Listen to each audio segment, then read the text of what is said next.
Hi guys, welcome back to voice of series. புதுசாக யாராச்சும் நம்ம வீடியோஸ் பார்க்குறீங்க அப்படின்னா மறக்காமல் சப்ஸ்கிரைப் பண்ணி சப்போர்ட் பண்ணுங்கள். சரி வாங்க, டைம் வேஸ்ட் பண்ணாமல் வீடியோக்குள்ளே போகலாம். இது நம்ம பேந்தம் லாயர் எபிசோட் 4. வீடியோட ஸ்டார்டிங்லேயே ஷின்னோட அம்மா அவங்க ஹஸ்பண்டோட மந்திர ஷீட்டை வந்து தேடிட்டு இருக்காங்க. ஃபாதரும் அதை நீங்கள் கை வைக்காதீங்க, ஷின் எப்படி பாதிக்கப்பட்டிருக்கான்னு கூட நமக்கு தெரியாதுன்னு சொன்னதும் அவங்களும் கையெடுத்துடுறாங்க. நீங்கள் எதை தேடி வந்தீங்க ஃபாதர்? ஷின் வந்து ஃபஸ்ட்டு கோஸ்ட்டை பார்க்க ஆரம்பித்தப்போ என்னை பார்க்க வந்திருந்தான். அப்போ நீ எப்படி கோஸ்ட்டை பார்க்க ஆரம்பிச்சேன்னு நான் கேட்டேன். அப்போது என்னோட ஆஃபீஸில் ஒரு ஷாமனோட டேபிள் இருந்து அதில் உள்ள ஊதுபத்தி ஸ்டாண்டை எடுத்து அதில் ஊதுபத்தி பற்ற வச்சேன். அதில் இருந்தால் தெரியுதுன்னு சொன்னான். அதான் அதை தேடி வந்தேன். ஆனால் எனக்கு அந்த ஸ்டாண்டு கிடைக்கவே இல்லை. ஷின்னோட அம்மாவும் அப்படியே சுற்றி முற்றி பார்க்குறாங்க. ஆனால் அவங்க கண்ணுக்கும் அது தெரியவே இல்லை. இப்போ என்ன பண்ணலாம் ஃபாதர் நம்ம இந்த விஷயத்தில் அப்படின்னு கேட்டதும், முதல்ல இந்த இடத்தோட ஷாமனை தான் நம்ம கண்டுபிடிக்கணும். சீன் அப்படியே கட் ஆகுது. நம்ம ஷின் அவரோட கையில் அடிபட்டதுக்கு ஆயின்மெண்ட் போட்டுட்ருக்காங்க. ஹானும் அதுக்கு கட்டு போட்டுட்ருக்காங்க. ஹான் என்ன சொல்கிறாங்க அப்படின்னா, நீங்கள் ரொம்பவே ஜாக்கிரதையாக இருக்கணும், மக்கள் இதை பற்றி தப்பாக பேச ஆரம்பிச்சிருவாங்க அப்படின்னு சொன்னதும், உண்மையில நான் அப்படிலாம் ஒன்றும் கிடையாது அப்படின்னு சொன்னதும், நீங்கள் எப்படி வேணாலும் இருங்க, எனக்கு அதை பற்றி கவலை கிடையாது, மக்கள் மேலே எனக்கு நம்பிக்கை கிடையாது, எதுக்காக நீங்கள் மக்களை நம்ப மாட்டேங்கிறீங்க?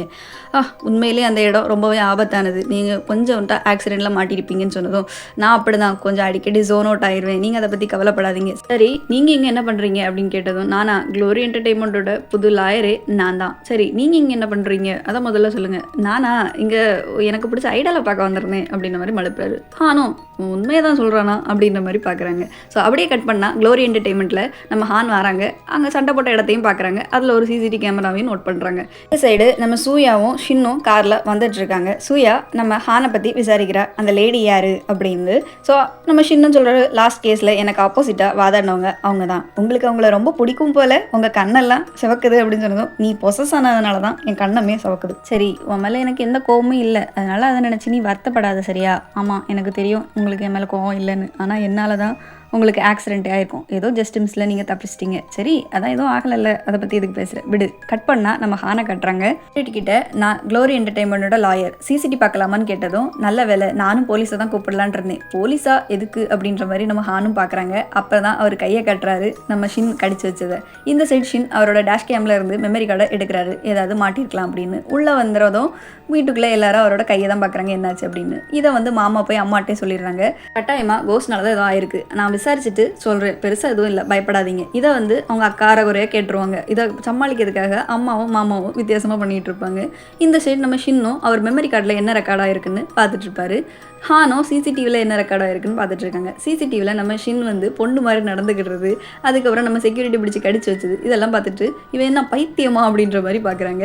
இந்த சைட் நம்ம டேஷ் கேமில் நம்ம சாங் ரைட்டர் ஓடுறது ரெக்கார்டாக இருக்கும். இதை பார்த்துட்டு இவர் தான் என்னோட வோக்கல் டீச்சர், இவரோட ரிங்டோன் தான் நான் சாகும்போது கேட்டேன். பின்னாடியே ஹானும் நம்ம ஷின்னும் ஓடுவாங்க. இதை பார்த்துட்டு நீயும் ஹானும் எதுக்காக அவரை துரத்துறீங்க?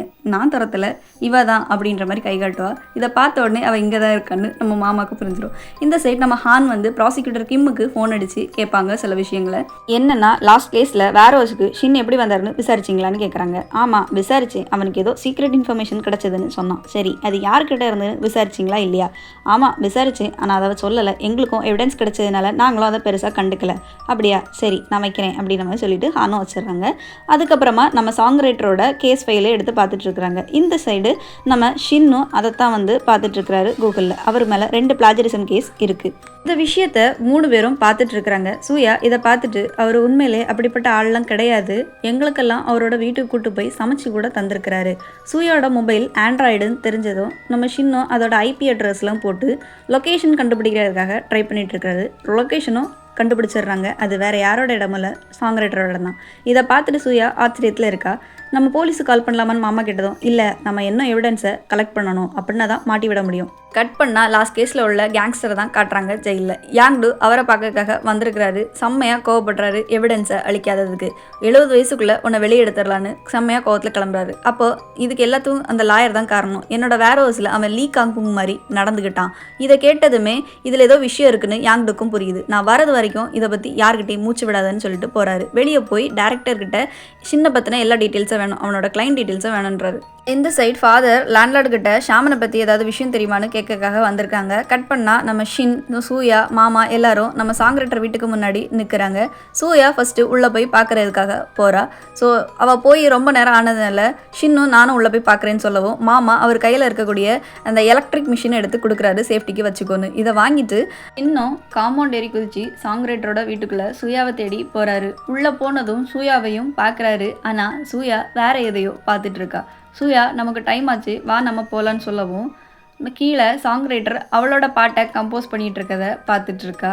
சூயா இந்த பாட்டை எவ்வளோ கஷ்டப்பட்டு ரெடி பண்ணியிருப்பான்னா அவளோட ப்ராக்டிஸை முடிச்சுட்டு பார்ட் டைம் ஜாபுக்கும் போயிட்டு கிடைக்கிற கேப்பில் இந்த மாதிரி பாட்டு எல்லாமே ரெடி பண்ணியிருப்பா.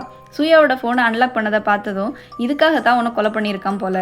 அந்த டைமில் சாங் ரைட்டருக்கும் ஒரு கால் வருது. சூயாவோட பாட்டை வேறு ஏதோ ஒரு பொண்ணு ரெக்கார்ட் பண்ணியிருக்கா. ஸோ சூயாவோட பாட்டு இருக்குன்னு ஏதோ ஒரு பொண்ணுக்கு தெரியும். அப்போ அதை பார்க்கறதுக்காக அவரும் போகிறாரு. ஷின்னும் சூயா கிட்ட கேட்குறாரு, வேற யாருக்காச்சும் நீ பாட்டு எழுதிருக்குன்னு தெரியுமா? ஆமாம், எம்மாவுக்கு தெரியும். எம்மா தான் நான் பாட்டு பாடினதை எனக்காக ரெக்கார்ட் பண்ணியே கொடுத்தா.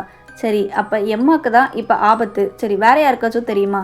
ஏபலுக்கு மேலே நான் கோவப்பட்டேன், அதனால கூட அவள் இப்படி பண்ணியிருக்கலாம். அவளுக்கும் நான் பாட்டு எழுதுனது தெரியும்.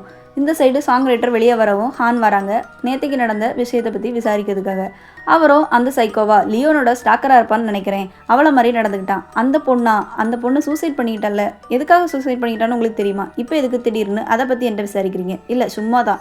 ஸோ சாங் ரைட்டரும் டென்ஷன் ஆகி அந்த இடத்த விட்டு அப்படியே கிளம்பிடுறாரு, அவருக்கு டைம் ஆச்சுன்னு. நம்ம ஷின்னு இதெல்லாம் உள்ளே இருந்து பார்த்துட்டு இருக்கிறாரு. மாமாவுக்கு கால் பண்ணி சாங் ரைட்டரை ஃபாலோ பண்ணுறதுக்காக சொல்லிட்டு இருக்கிறது. ஆனால் கரெக்டாக நம்ம ஹான் கிட்ட மாட்டிப்பாங்க. இப்போ ஹானும் ஷின்னை பிடிச்சி மிரட்டுறாங்க. எதுக்காக நீங்கள் இங்கே வந்திருக்கீங்க? இப்போ மட்டும் நீங்கள் சொல்லலை அப்படின்னா போலீஸுக்கு நான் ரிப்போர்ட் பண்ணிடுவேன். ஆக்சுவலாக ஹானுக்கு ஷின் இங்கே இருப்பாரு எப்படி தெரியும் அப்படின்னா வரம்போஸ்லேயே அவரோட வண்டியை பார்த்துருப்பாங்க. இப்போ வசமாக மாட்டினதுனால எல்லா விஷயத்தையுமே நம்ம ஹானுக்கிட்டையும் அப்படியே புட்டுன்னு வச்சிடுறாரு. இதெல்லாம் கேட்டுட்டு ஹானோ லாஸ்ட் கேஸ்லேயும் யாருக்கும் தெரியாத இன்ஃபர்மேஷன் உங்களுக்கு தான் தெரிஞ்சிருக்கு. நான் உங்களுக்கு ஹெல்ப் பண்ணணும் அப்படின்னா எல்லா ஹெல்ப்பும் முடிஞ்சதுக்கப்புறமா உங்களுக்கு யார் இதெல்லாம் சொல்கிறான்னு நீங்கள் எனக்கு சொல்லணும்.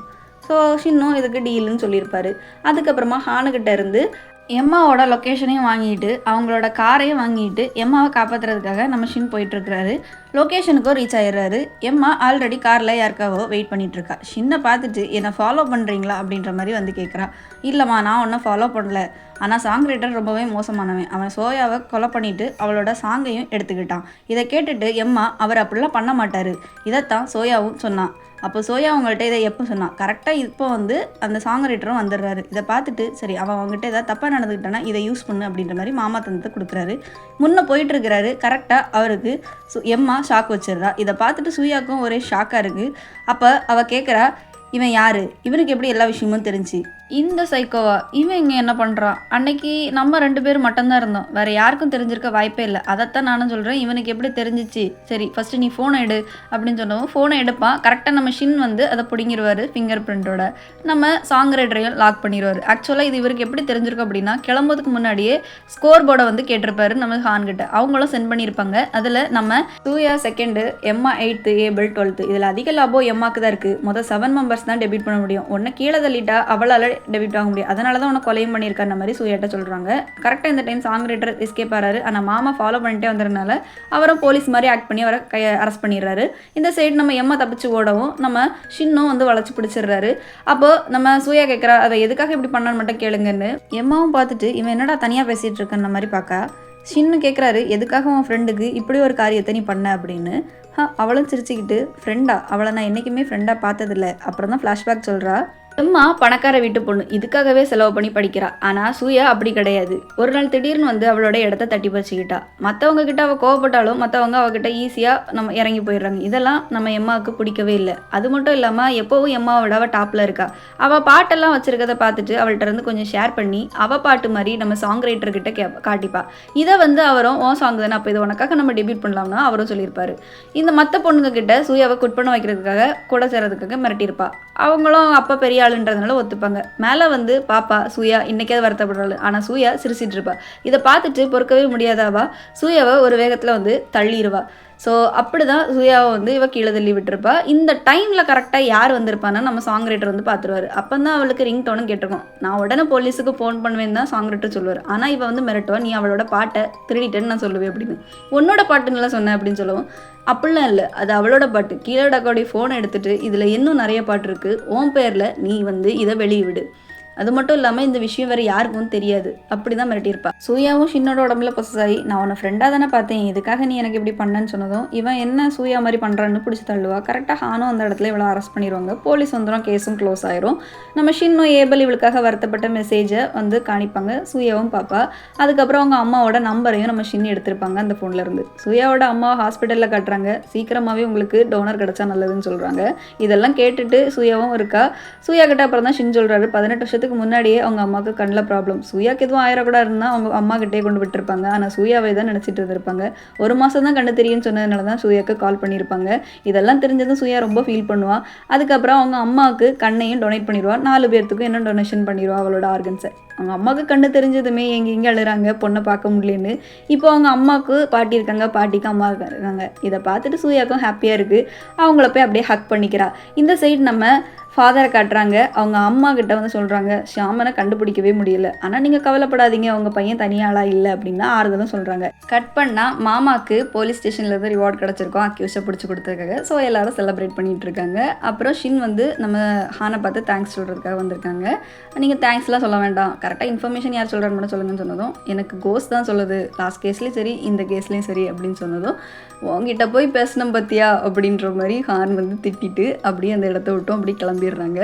இதுக்கு தான் நான் இவள்கிட்ட சொல்ல மாட்டேன்னு சொன்னேன், எங்கே கேட்டா அப்படின்ற மாதிரி நம்ம இன்னொரு லுக் கொடுவார். அடுத்தது நம்ம சூர்யா அவள் ஃபேன்ஸ் அவளுக்காக வச்சுருக்கக்கூடிய எல்லாத்தையும் வந்து பார்க்குறா. இத்தனை பேர் அவளுக்காக லவ் அண்ட் சப்போர்ட் கொடுக்கறத பார்த்து அவள் ரொம்ப ஹாப்பியாக இருக்கா. இதே ஹாப்பினஸோட அவள் ஆஃப்டர் லைஃப் போகிறதுக்கும் ரெடி ஆகிடுறா. நம்ம ஷின்னை பார்த்துட்டு எல்லாத்துக்குமே தேங்க்ஸ் அப்படின்ற மாதிரி சொல்கிறா. போல் மாமாவும் ஃபாதரும் ஏதோ ஒரு இடத்த பார்த்து கை காட்டி சூர்யாவுக்கு பாய் சொல்கிறாங்க. ஷின்னும் அதை அவள் இங்கே தான் இருக்கான்ற மாதிரி கையை அட்ஜஸ்ட் பண்ணி காட்டுறாங்க. ஸோ இப்போ அவளோட பேப்பரையும் நம்ம மாமா கொளுத்துறாங்க. அந்த பேப்பர் கரைய ஐ மீன் எரிய நம்ம சூர்யாவும் அப்படியே காற்றுல கரைஞ்சி போயிட்டுருக்கா. மொத்தமாக அவளோட ஆத்மாவும் ஆஃப்டர் லைக்கு போயிடுது. இந்த சைடு நம்ம ஹான் வந்து அவங்க சிஸ்டரோட செமெண்ட்ரியில் இருக்காங்க.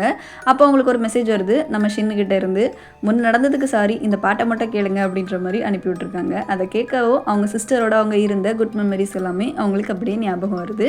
ஸோ கட் பண்ணால் அடுத்தது அவங்களோட டைரி எடுத்து வச்சுட்டு ஆஃபீஸுக்கு போகிறாங்க யாங்டோவை பார்த்து. க்ளோரி என்டர்டெயின்மெண்ட்டோட கேஸ் எல்லாமே முடிச்சுது. இப்போ மீடியாவோட கவனத்தில் இருக்கக்கூடிய ஒரு கேஸை எடுத்து நடத்தலான் இருக்கேன் அப்படின்னு சொல்லிட்டு அந்த ஃபைலையும் கொடுப்பாங்க. சிஇஓவும் சீக்கிரமாக வந்துடுறதா கேள்விப்பட்டேன், அதனால் அவங்களுக்கு இது ஒரு நல்ல கிஃப்டாக, வெல்கம் கிஃப்டாக நம்ம ரெடி பண்ணலாம் அப்படின்னு சொன்னதும், இதில் நீ தோத்துட்டா என்ன பண்ணுறது, இதில் தோத்துட்டா நீங்கள் என்ன ஃபயர் பண்ணிடலாம் அப்படின்ற மாதிரி ஹானும் சொல்கிறாங்க. யாங்டுவும் அந்த ஃபைலை பார்க்குறாரு. அதில் ஒரு பர்சனோட ஃபோட்டோ இருக்குது. அந்த பர்சன் அவங்க வீட்டோட வாஷ்ரூமில் நின்றுட்டு இருக்கும் போதுல பின்னாடிலேருந்து யாரோ மண்டையில் அடிச்சிடுறாங்க.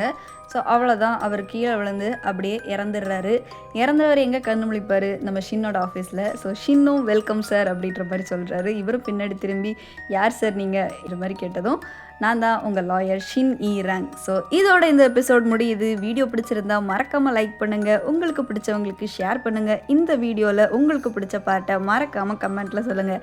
அப்புறம் என்னோட நிறை குறையையும் கமெண்ட்டில் கூச்சப்படாமல் சொல்லுங்கள், என்ன இம்ப்ரூவ் பண்ணிக்கிறதுக்காக. So bye guys, thanks for வாட்சிங், லவ் யூ ஆல்.